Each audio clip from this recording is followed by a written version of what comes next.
رئيس مجلس اداره نادي ضباط الشرطه المنتخب لاول مره من بعيد قوي لما اتلغى الانتخابات والكلام ده. فبالتالي حضرتك اللي بتمثلنا وحضرتك اللي بتتكلم باسمنا، واحنا ادينا لحضرتك الثقه دي علشان حضرتك توصل صوتنا للقيادات اللي ما بتسمعناش، اللي قاعده في المكاتب وكل الكلام اللي بيجي لها تمام يا فندم، الوضع حلو يا فندم، ما تقلقش يا فندم، والابواب اللي بتتقفل في وشنا حضرتك اللي هتفتحها. حضرتك موجود هنا يا فندم علشان استاذنك يا باشا صلاح لو سمحت هنا عشان يوصل صوت الثلاث ضباط. لو سمحت يا جماعه التوصيات على طول يا باشا. مخلص وعجبني مخلص جدا، ولو لم استطع ان اوصل صوتكم لكل واحد في مصر انا هسيب هذا المكان. يا باشا سيادتك هتستطيع لان كل ضباطك وكل ولادك اللي انتخبوك واقفين في ظهرك. انا هستشهد بحاجه بسيطه جدا في موقف السيد الرئيس جمال عبد الناصر بعد عمليه تدمير ميناء ايلات، لما الضفادع البشريه سلموا نفسهم للاردن والملك حسين احتجز الضفادع البشريه. السيد الرئيس جمال عبد الناصر بعت جاب الملك حسين واحتجزوا في مصر لحد ما الضفادع البشريه جت. واحنا كل يوم بيجي لنا ناس من حماس ومن فلسطين بننزل نقف عليهم خدمات علشان نحميهم وناخد الحقوق عندهم. موجود هنا وتحت مطار القاهره امبارح معاه 12 واحد من حماس. ما يرجعوش والله ما يرجعوا.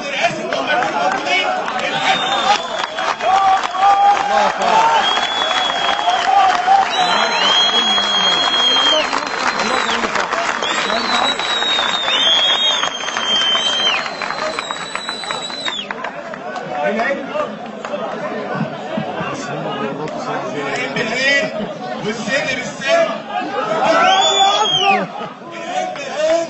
والسن بالسن والبادي اصلا. احنا كل يوم بيدخلوا لنا وبنأمنهم وبنقف عليهم خدمات واحنا اولادنا مخطوفين عندهم، يبقى ما يطلعوش من مصر غير لما اولادنا يرجعوا من بره مصر.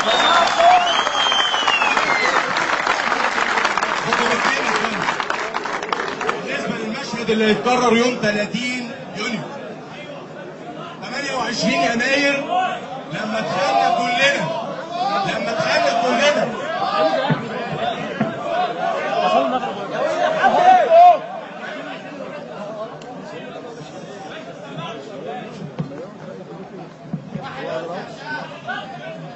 يوم 28 يناير لما كنا موجودين في الشارع ومبدورين كلنا والوزاره ضحت بينا كلنا، وكان كل واحد فينا بياخد قراره من دماغه لان الاجهزه طبعا زي ما حضراتكم عارفين فصلت والتليفونات اتقطعت والكلام من ده كله، وفي الاخر ادى للوكسه اللي احنا كنا فيها.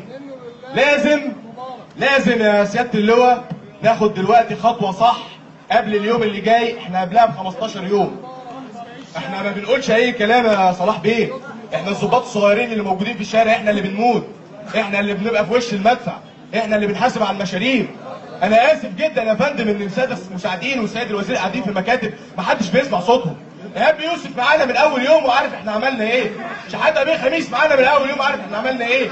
الناس اللي موجودين هنا من زمان عارفين احنا عملنا ايه. احنا مفيش بايدينا حاجه نعملها لان محدش بيسمعنا. لما انتخبنا سيادتك واحد من ضمن المكاتب دي علشان توصل الصوت للناس اللي فوق. يا صلاح بيه انت ثقه الناس دي كلها. لازم يا فندم انا اسف قوي قلبك كلنا وراك.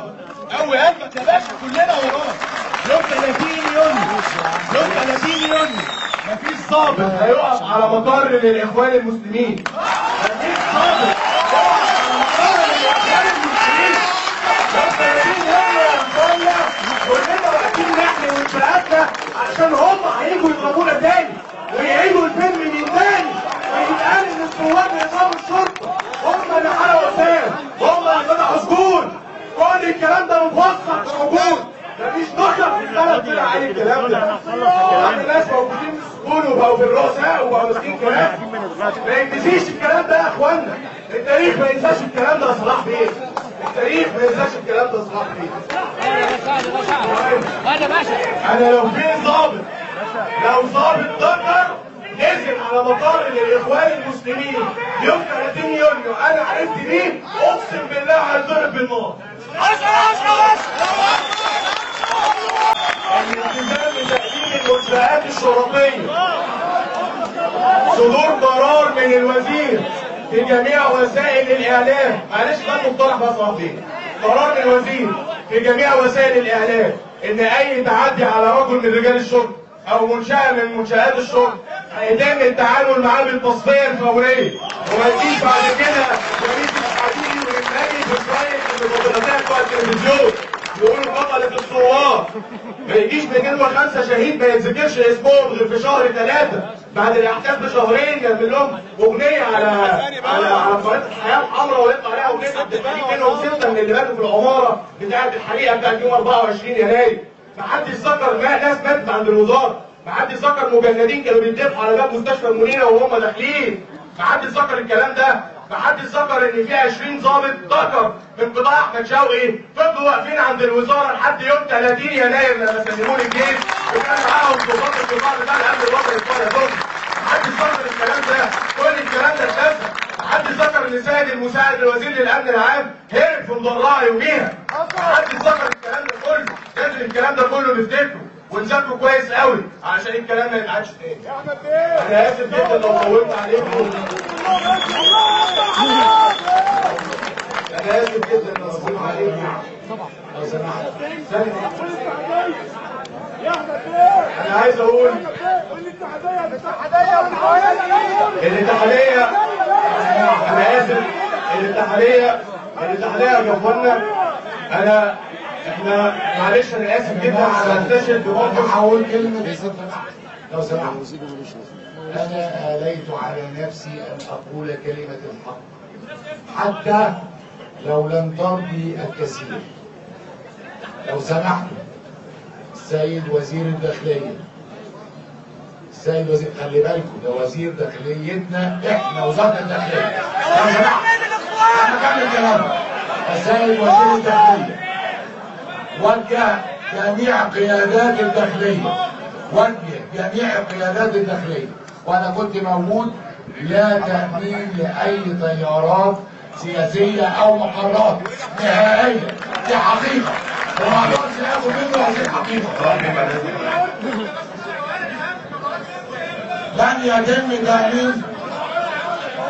لن يتم تأمين لمقرات الإخوان.